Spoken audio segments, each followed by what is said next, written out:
Hey there. Before we dive into today's episode, I'm so excited to tell you about the brand new NeuroHeir membership, a unique nervous system support container where regulation meets real life. As a member, you'll receive access to the brand new NeuroHeir regulation support app.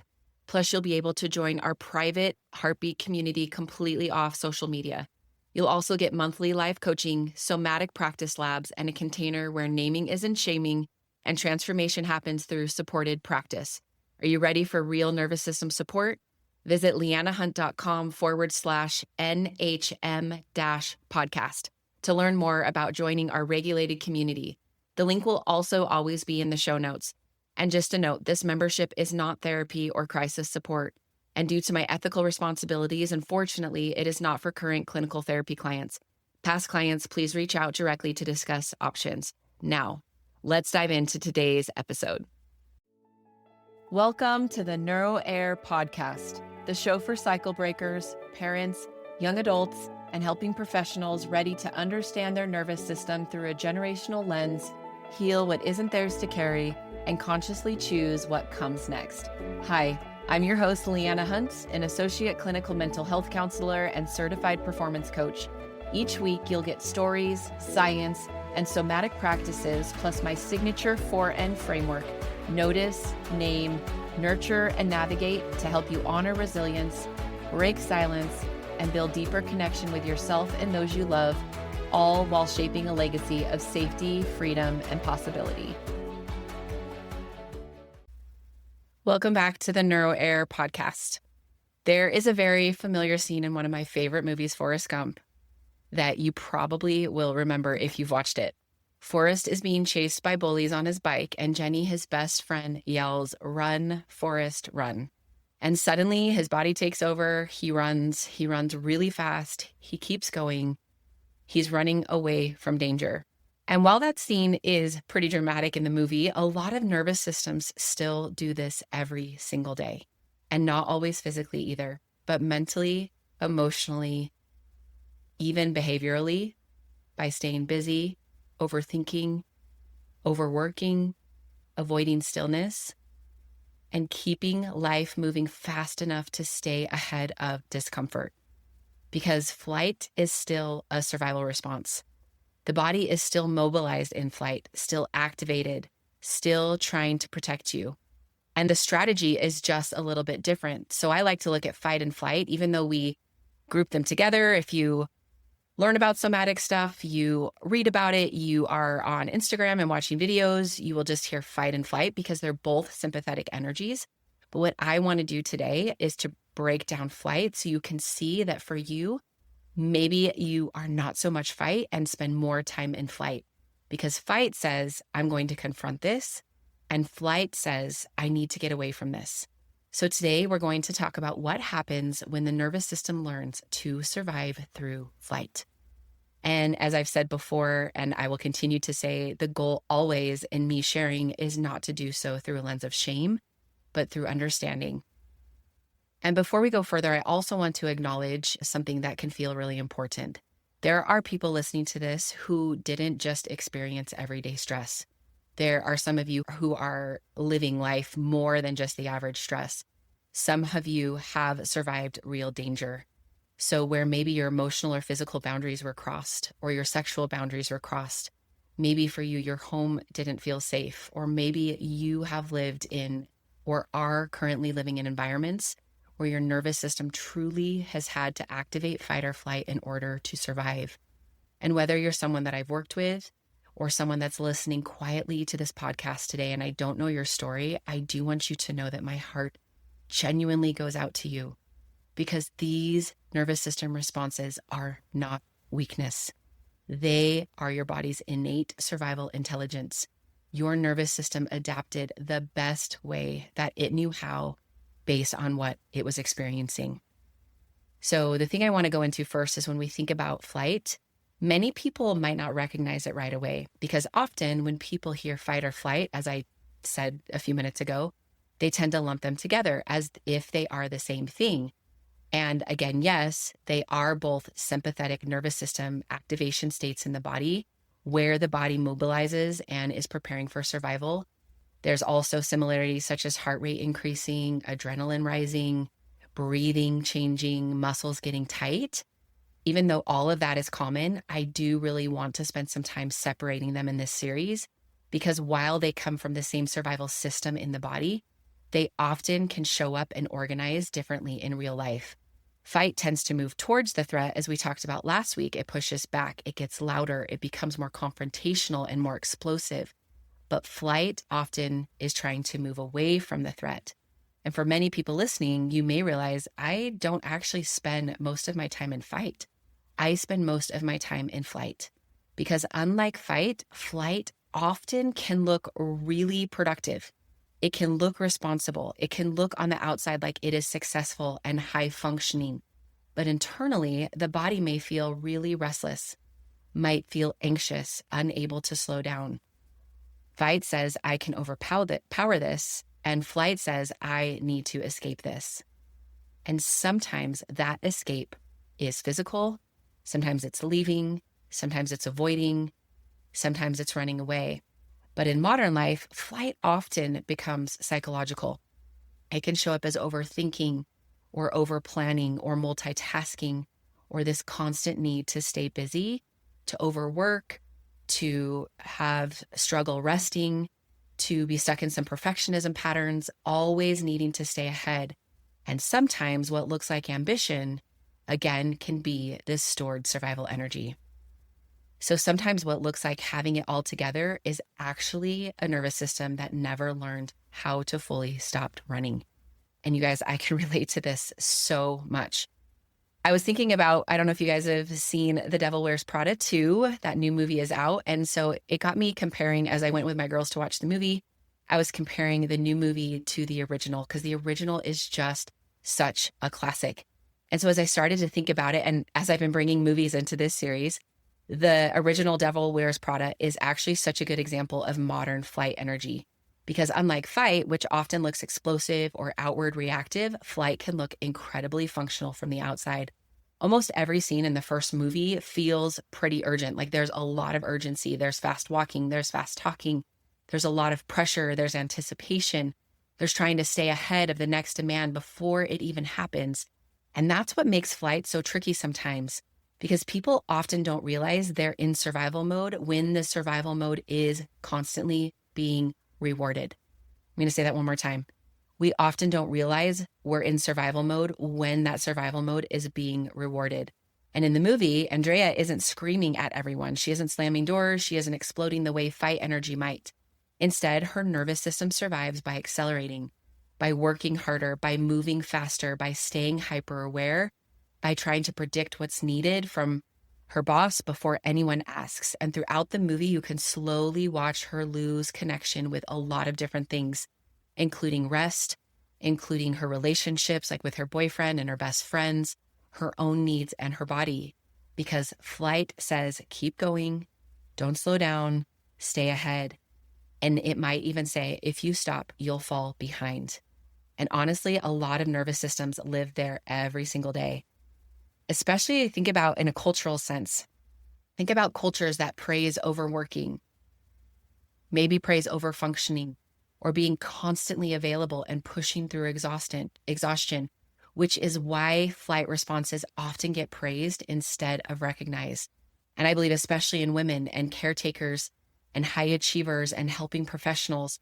And it's interesting too, because with The Devil Wears Prada 2, you can feel a difference in Andrea's energy. In the first movie, her nervous system often feels like it's living in chronic flight. Again, there's that constant urgency, there's that anticipation, that pressure to perform. But in the new movie, in her, there is more groundedness. She's learned so much. There's more steadiness, more boundaries, more ability to pause and respond instead of constantly react. Almost like she's living with a little bit more capacity and more access to her own window of tolerance. And that's what nervous system healing often looks like. It's not becoming unmotivated, it's not losing ambition, but it's no longer needing survival energy to run the entire system. Because eventually the body begins learning, I don't have to stay in constant motion to be safe. And I think a lot of people know what this feels like in their body. I want you to think about it for a moment. It's that moment where you cannot fully settle. Your thoughts keep moving, your chest might feel tight, your nervous system has this sense of feeling on no matter what you do. You finally sit down to rest, and almost immediately you have restless energy. Maybe your leg starts bouncing. Maybe you reach for your phone without even realizing what's happening. Maybe your brain immediately starts making mental lists. And I'm sharing all this because you guys, these are things I'm still working through on a very, very regular conscious basis. There may also be over planning or constant problem solving or trying to put out fires before they even happen, or this sense of scanning for what's next. Maybe even silence feels uncomfortable. I know that one too. Maybe your body struggles with stillness, or maybe you feel guilty slowing down or anxious when there is quote unquote nothing to do. And for some people, rest almost feels unproductive or unsafe because over time, the body has learned a lot of different things. And maybe it has learned movement equals safety, or staying ahead keeps me protected. And often people with strong flight patterns don't even realize how activated they are because the activation feels normal. It feels productive. It feels functional and responsible. But underneath it, the nervous system may rarely ever feel settled, like the body never completely gets to exhale all its air. And sometimes when the nervous system finally does slow down, that's when emotions begin catching up. That's when exhaustion catches up. Sometimes even grief catches up, or a sense of loneliness. That feeling that movement helped outrun starts becoming more noticeable, which is why stillness can feel threatening for people with strong flight patterns. Not because they're failing at rest, but because slowing down can feel unfamiliar to a nervous system that learned survival through constant motion. Sometimes also productivity isn't just productivity. It is a form of protection, because maybe your nervous system learned very early, if I stay useful, I will stay safe. Or if I am productive, I am valued. Or if I prove my worth, then I am loved. Or maybe it's if I kept moving, I won't have to feel what's underneath all of this. And for many people, this started a long time before adulthood. Maybe it was growing up where mistakes in your family were not tolerated. There wasn't room for mistakes. Or maybe rest was being labeled as laziness. Or maybe your environment rewarded achievement more than emotional expression. Maybe for you, slowing down never actually felt safe. So over time, the nervous system adapted by staying ahead, staying busy, staying prepared. And again, as I've said, this is something I deeply relate to myself. I learned very early that staying busy was one of the only ways I did not have to feel and sit with my emotion. And looking back now, I can see how much of my own flight energy showed up through constant movement, through overfunctioning, and even through my relationship with food and my body. I think that some of my eating disorder behaviors were deeply connected to flight energy, and not consciously because I didn't know it at the time. But from a nervous system perspective, it was a way to temporarily leave, to disconnect, to not fully have to sit inside my body or my own reality. And even the eating itself often felt really, really frantic. So when I would overeat, it would be fast and it would be like really urgent, like my nervous system was trying to outrun something internally. And the other day, I came across an old picture of myself standing on a scale. It was a January picture, so like January 2nd. So I knew it was me trying to like make new goals and set a resolution. And I happened to have on a shirt that I wore almost every day, probably for 2 years. And the letters on the shirt said "Slay all day." And at the time, again, I was taking this as a progress picture, but looking at it now, it makes me so emotional because when I look at my face in that photo, I do not see confidence. I just see so much exhaustion, so much sadness and disconnection from so many people, including myself. You can almost feel how far removed I was from my own body. And if you follow me on Instagram, on my page, Aligning with Leanna, you can probably see it. I posted maybe just a week ago. And I can now recognize how much of that season of my life was spent trying not to feel, doing whatever I could to check out. And during that period when I was constantly pushing and performing and staying in motion, my chronic illness symptoms were some of the worst they had ever been. My hormones were completely out of whack. I was dealing with extreme exhaustion and fatigue. Because remember, the nervous system can only outrun itself for so long. And I can also see now how flight showed up later in my marriage too. When I think about flight in my relationship with my husband, this was mostly in our conversations and in hard things we had to face. I wouldn't stay in hard conversations. I would mentally leave. I would emotionally leave. Sometimes I would physically leave.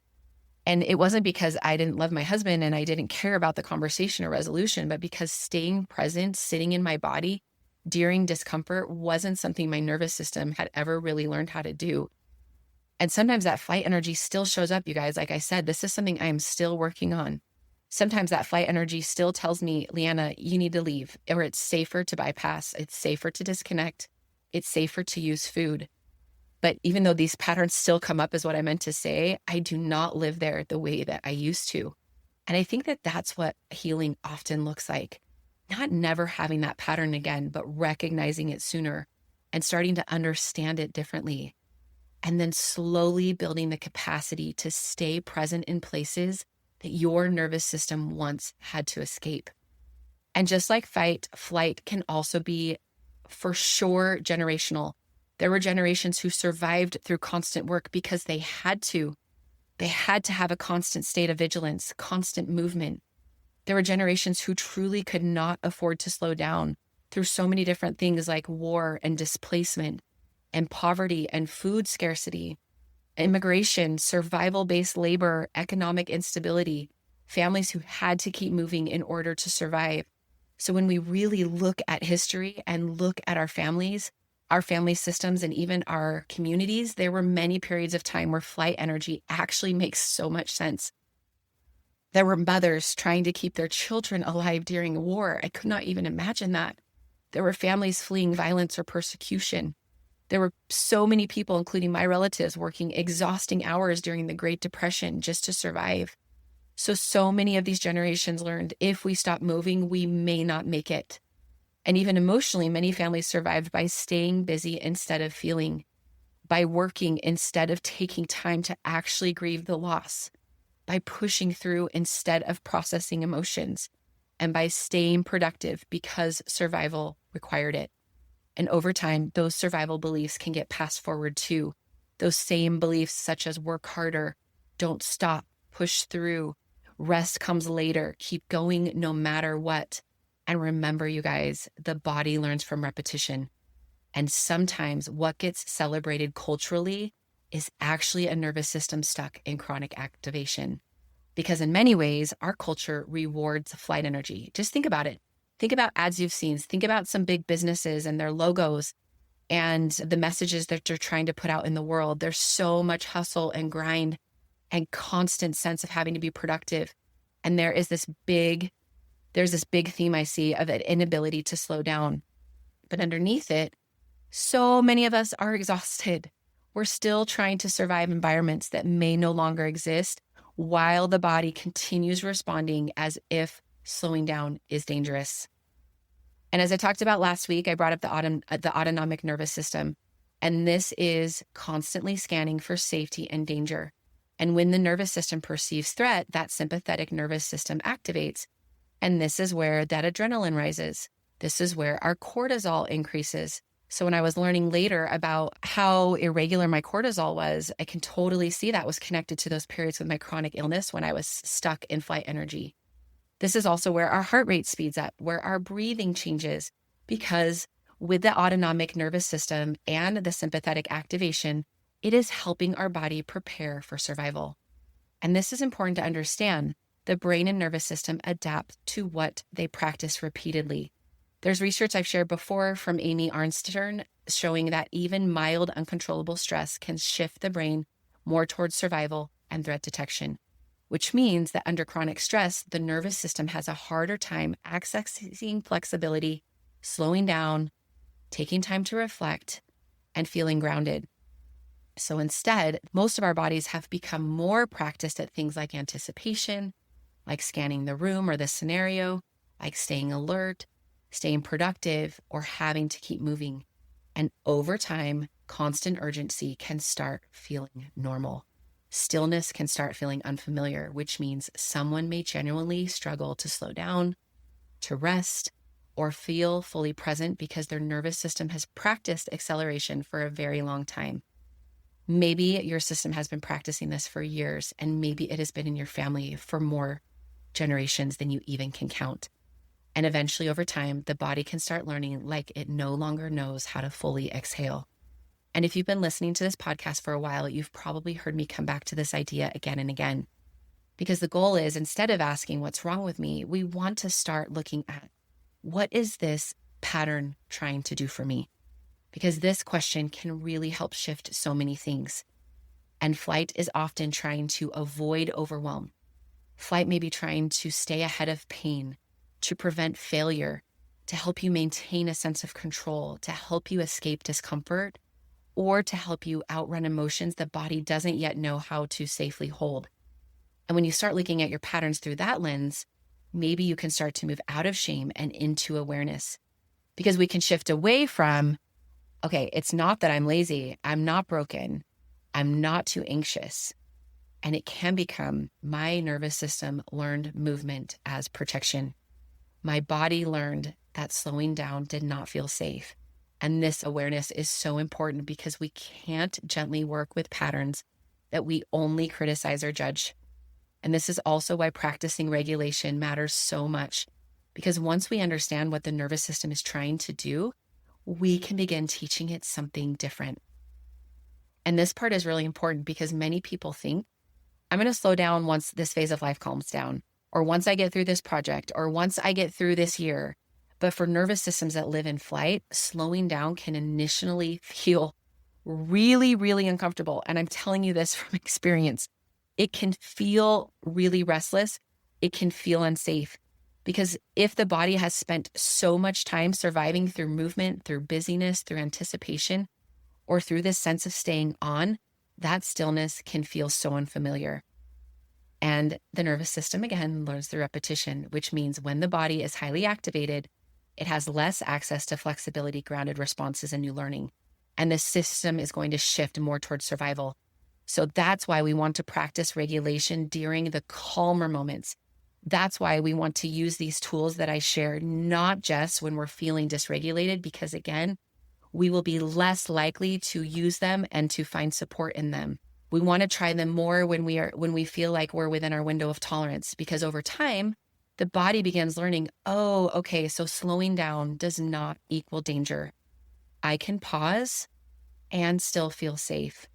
And eventually, over time, the nervous system starts building more capacity to stay present without needing constant movement or distraction, which I feel like is really, really cool. So this is where the 4 N's can become really supportive. So we're going to look through them through this lens of flight. So the first is thinking about notice. Just think about these questions. When does my system tend to speed up? Are there certain times I notice it speeding up over others? What just generally happens in my body when I start to slow down? Do I immediately reach for something like my phone or food? Do I start multitasking? Do I feel restless? Do I start mental checklisting? So just think about that with a step of notice. Second is name. And here's a few examples. Maybe it's a part of me feels unsafe stopping. Maybe it's a part of me learned that movement equals safety. And then when we look at nurture, it's just offering ourselves a little compassion, such as this makes sense. Or my nervous system learned this for a reason. Or I don't have to shame myself for a survival pattern. And in that nurture, maybe it's sitting in a self-hug or sitting in a place that feels really good for you to do this reflection. Maybe it's sitting outside under a tree. And then navigate, now we help the body experience slowing down safely. And again, we want to start really small if it feels like it's too much for you. So maybe if it's sitting outside, you can sit outside under a tree or in the grass for just a few minutes longer. Maybe you want to take a bath and you want to put your phone down and you just want to breathe for a few minutes. Maybe you want to sit and watch a sunset. with yourself or with your family or someone you love and take it all in. And next, I want to share a few somatic tools for flight. These tools, again, there's no perfect way. Not all tools are going to work for everybody. And we don't know what tools are going to work for us until we try them out. And remember to try them out when you are feeling more like you're in a regulated zone. So you can see in that state what it does for your body. And then you'll be more likely to use them when you are out of your window of tolerance. And these simple tools are about helping your nervous system be able to feel like it can slow down a little bit, that it can ground, and that it can experience safety in the present moment without you doing more. Because as we've talked about, flight energy, again, often feels like urgency, restlessness, or this sense to keep moving. So many of these tools help focus on helping the body come back to the present. First is one of my favorite. It's orienting. I love it. Slowly, we want to help our nervous system, our brain, and our body all together take in our current surroundings. You can do this inside, you can do this outside. If your inside environment feels a little too overwhelming, please go somewhere that feels okay for your eyes to scan. Just gently, slowly start at one side. Let's say you want to start at the left, turn your head, and you're just going to slowly turn your head all the way in 180 degrees until you get all the way to the right side. Start taking in as many senses as possible. Notice colors. Notice light and shapes and different textures. Maybe even starting to notice sounds. Let your eyes land on the thing that feel neutral, steady, or supportive. Because when the nervous system is in flight, attention narrows towards threat. And orienting helps remind the body, I'm here right now. Think about if you were actually in a situation where you were a bird, like if we think about fight or flight, right? You were a bird that was flying away from a predator. You are not literally taking in all the places of like, where do I want to, what's the tree that looks the coziest for me? We're thinking about how do I get far enough away so I stay alive. So as we slow down the orienting, it reminds us that we are not having to run from something. Another one is grounding through the feet. Sit or stand and deliberately really push your feet and your toes into the floor. It's best to do this barefoot. Encourage you to get outside if possible. Notice the support of the surface underneath you. Sometimes even gently pushing your feet downward can help the body feel more anchored and stable, especially when the mind feels like it's moving 100 miles an hour. Another one is longer exhales. So if you're going to inhale through your nose for a count of 4, the goal would be on these longer exhales is that anything after 4, like a count of 6 or 8, would be the intention here. Because longer exhales help activate the parasympathetic nervous system, which signals safety and slowing to the body. The next would be a physiological sigh. This is one of the fastest nervous system resets for acute anxiety. So you're going to take 2 shorter inhales in through the nose, followed by 1 longer slow exhale.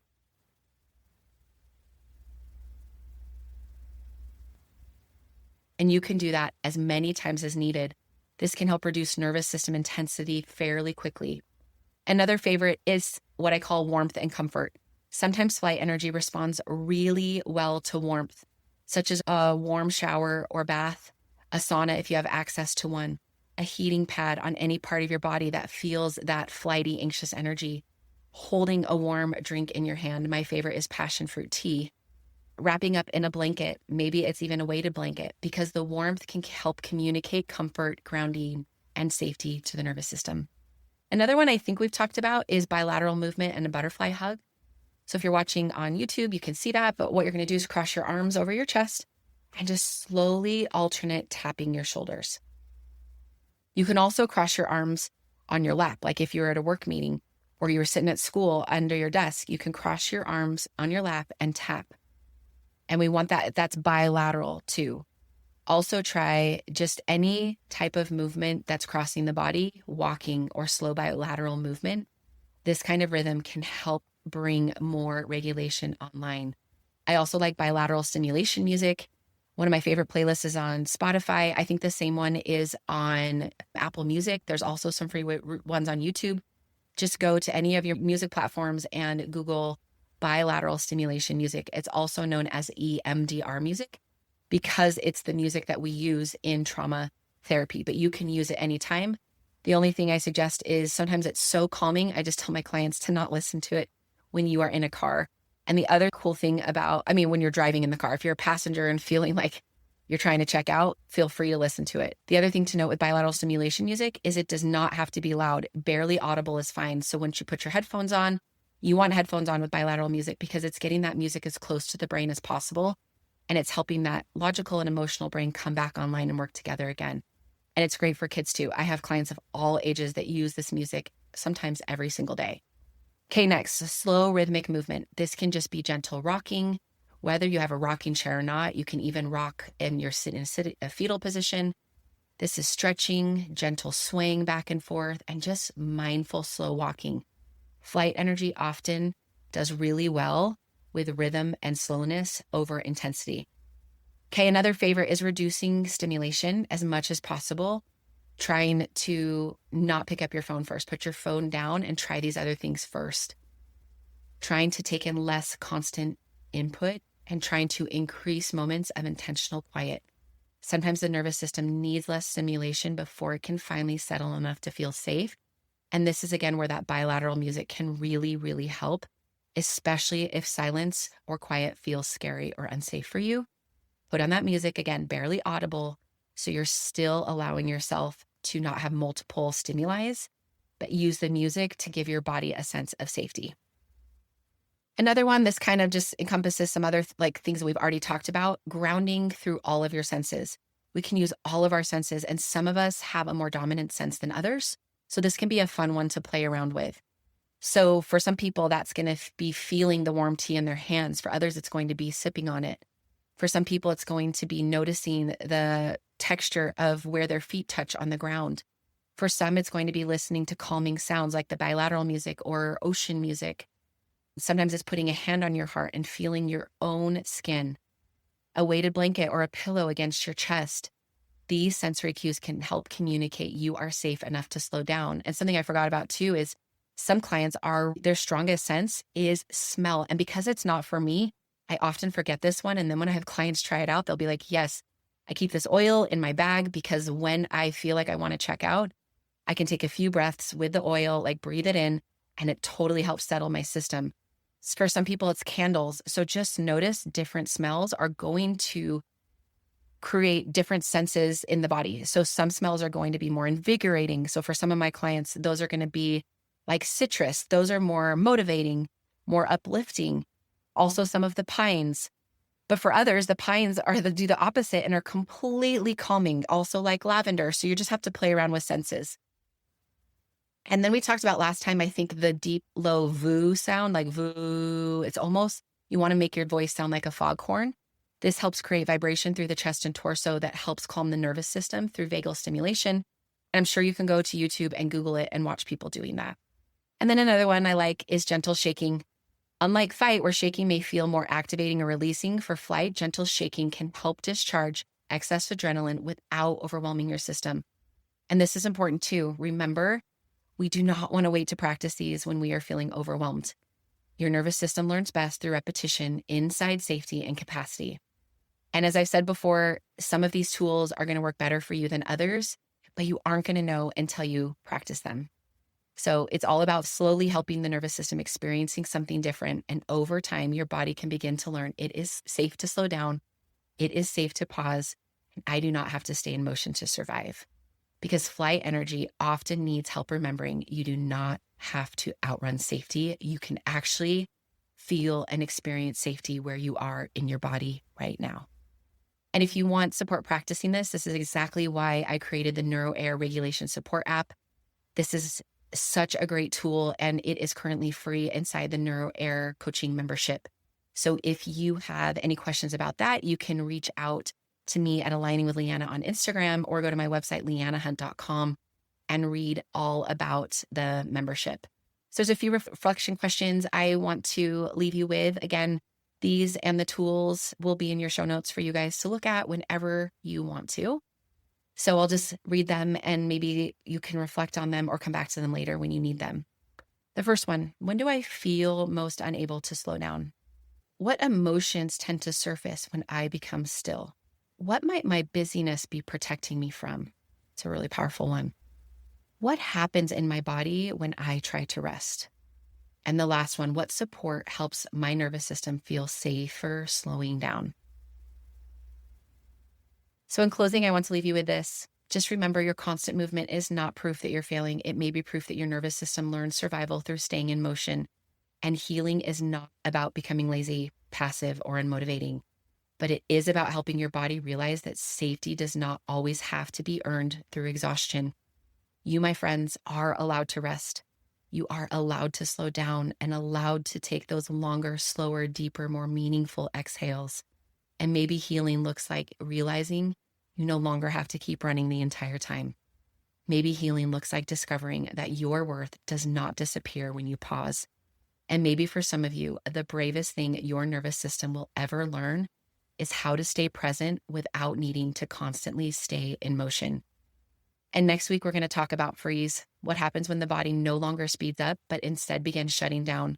And this is where we sometimes can experience that numbness, that exhaustion, that disconnection, and that feeling of being stuck. And we're also going to go into why freeze is so often misunderstood, especially by people who have spent most of their lives believing that they just needed to try harder. Because remember, freeze is not laziness either. It is also a nervous response too.